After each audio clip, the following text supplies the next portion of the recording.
Now, this area of the garage doesn't have any real general lighting installed in it. All the T12 fixtures, of which we have 2, 4, 6, 8 T12 bulbs, are on that end of the garage because when you lift the garage door up, this is blocked.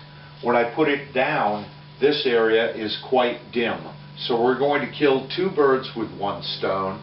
We're going to get some light in this area when the garage door is down, and we're going to meet the 2016 residential energy standards for this garage.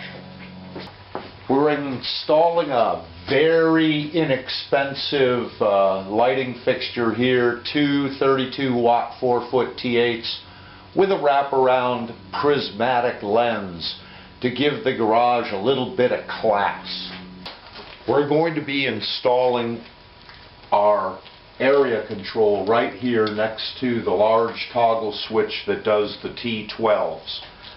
This is a vacancy sensor, and it is a LUTRON Maestro, and it is not convertible to auto-on operation and therefore meets Title 20. Okay, the timer just timed out the aux sensor about 10 seconds ago.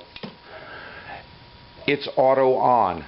Why is it auto-on? Because when a vacancy sensor first shuts off, Title 20 says you have to have a 15 to 30 second grace period where it can see you and automatically turn back on, so you don't have to walk across the room in the dark to push the button on it again.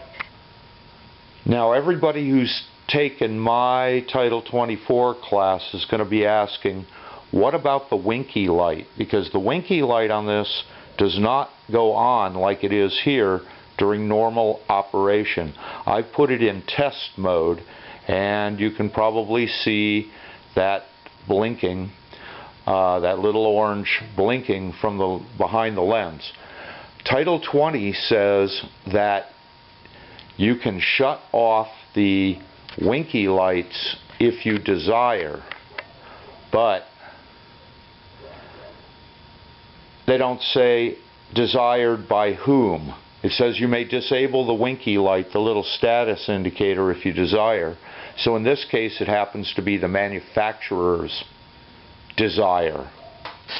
Here we have a fluorescent fixture installed in a garage on a vacancy sensor with a correlated color temperature of 5,000 degrees Kelvin and a color rendering index of better than 80. This is perfect if there were a washer and dryer here, because that would be a task area. You would want it circuited separately on a vacancy sensor, and hopefully you can see the lights turning on and off.